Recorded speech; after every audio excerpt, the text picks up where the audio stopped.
Hello students. अभी जो मेरी क्लासेस हैं वो स्पेशली बीएससी फाइनल ईयर के अकॉर्डिंग चल रही है, प्लेलिस्ट उसी के हिसाब से है। तो इसमें आप देखिएगा, अभी तक के आपको बहुत बहुत बधाई कि आपने बीएससी फर्स्ट ईयर और सेकेंड ईयर में केमिस्ट्री का एग्ज़ाम क्लियर कर लिया है।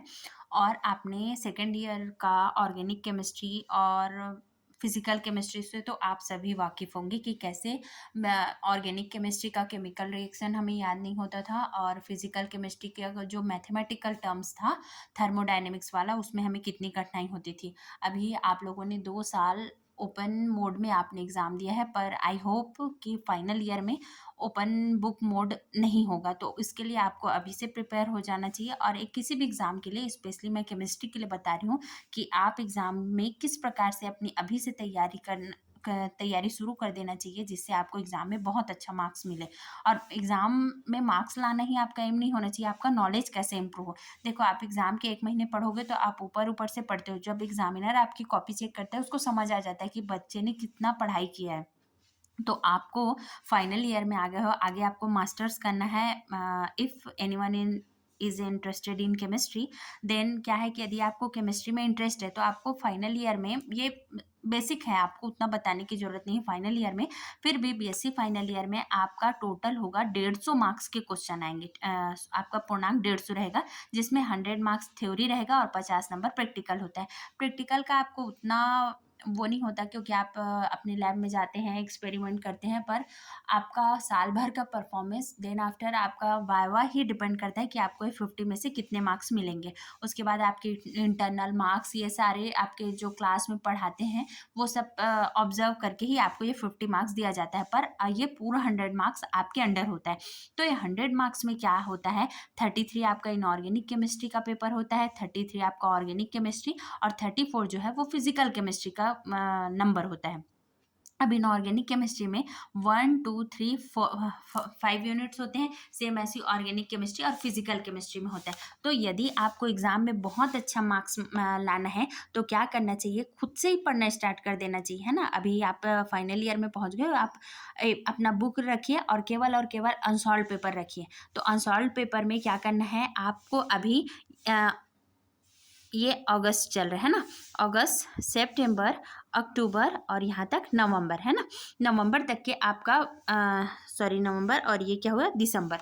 तो यहाँ से क्या है, दिसंबर तक के महीने में आपका खुद का बुक में पढ़ा हुआ हैंड रिटन नोट्स यदि रेडी है तो आपको एग्ज़ाम में फुल मार्क्स लाने से कोई नहीं रोक सकता, और आपका नॉलेज भी बहुत गेन होता है, बहुत नॉलेज इम्प्रूव हो जाता है। तो क्या है, अगस्त में आपने इनऑर्गेनिक का ये यूनिट 1 पढ़ लिया, सेम यही अगस्त में ये पढ़ लिया, ठीक है। अगस्त, सितंबर, यहाँ से अक्टूबर, और यहाँ से ये क्या हो गया, नवंबर, और ये हुआ दिसंबर। सेम वही अगस्त, सितंबर, अक्टूबर और नवंबर, और ये दिसंबर।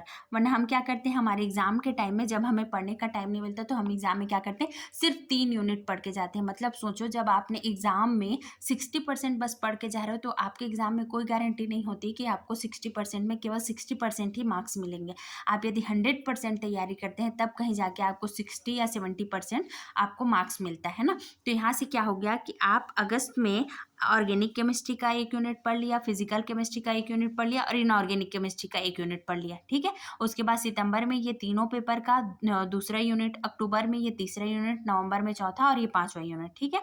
अब उसके बाद ये है कि आप इसको पढ़ोगे कैसे, तो उस सबसे बढ़िया तरीका होता है, अभी देखो 2022 है ना, 2022, तो क्या करो आप, 2021, 2020, 2019, 2018, 2017, तो यहाँ से ये क्या होगा, जो ये आपका 5 साल का क्वेश्चन पेपर है ना, 2017 तक के, ये तो अभी आप एग्जाम दोगे, तो यहाँ से क्या है, 2017 से लेकर के इतना 5 साल का अनसॉल्व पेपर उठाओ और उससे क्वेश्चन लिखो, है ना। क्वेश्चन आप इकट्ठा करो, और उस क्वेश्चन को इकट्ठे करके आपको क्या करना है, उस क्वेश्चन से ही नोट्स बनाना है। तो आप देखोगे कि आपके एग्जाम में सिलेबस पूरा कवर हो जाता है, पूरा का पूरा सिलेबस कवर होता है, और आप देखेंगे कि हर क्वेश्चन रिपीट होता है। 5 साल का यदि आपने अनसॉल्व सॉल्व कर लिया, अनसॉल्व पेपर, तो कोई भी क्वेश्चन बाहर से नहीं आता।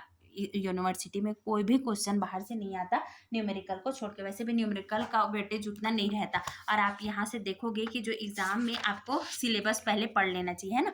यहाँ से सिलेबस पढ़ लेना चाहिए, तो आप देखोगे कि यहाँ से जो बीएससी थर्ड ईयर का जो सिलेबस है, इसमें सारे सिलेबस का ये काउंट हो जाता है। और यदि आप मेरे चैनल से पढ़ोगे तो आपको मैं पूरा अनसॉल्व पेपर का क्वेश्चन ही सॉल्व कराऊंगी, है ना। और मेरे पास ये देखो 2020 का बुक है, जिसमें आप देखोगे कि यहाँ से कैसे होता है 2019 का पेपर, है ना। आपने अनसॉल्व पेपर देखा भी होगा कि अनसॉल्व पेपर में 5 साल के कैसे क्वेश्चन रखे रहते हैं। तो मैं क्या करूँगी, हर यूनिट का यूनिट वाइज आपको क्वेश्चन इकट्ठे करके मैं उसको सॉल्व करा दूंगी। उस हिसाब से आपको अच्छे से पढ़ाई करना है। मैं क्वेश्चन भी डिस्कस कर दूंगी कि ये टॉपिक में इस प्रकार का क्वेश्चन आता है करके। उसके बाद नवंबर दिसंबर तक के जब आपका पूरा नोट सब बना रहेगा, तो आपके पास पूरा जनवरी पूरा जनवरी और फरवरी रहेगा। तो फरवरी में आप प्रैक्टिकल एग्जाम की तैयारी कर सकते हैं, और जनवरी में आप क्या कर सकते हैं, रिवीजन कर सकते हैं, और मार्च में एग्जाम देके मोर देन 90% आपका रिजल्ट आ सकता है मार्क्स केमिस्ट्री में, ये मैं गारंटी देती हूँ। और ये सब्जेक्ट, ये जो वो है, क्या बोलना चाहिए, एक रणनीति है, ये स्ट्रेटेजी है, इसे आप आपके सब पेपर में अप्लाई कर सकते हो, चाहे वो बॉटनी हो, जूलॉजी हो, मैथमेटिक्स हो, फिजिक्स हो, हिंदी इंग्लिश को तो हम पढ़ ही लेते हैं ना। तो यहाँ से क्या करना है, आपको इस प्रकार से पढ़ना है।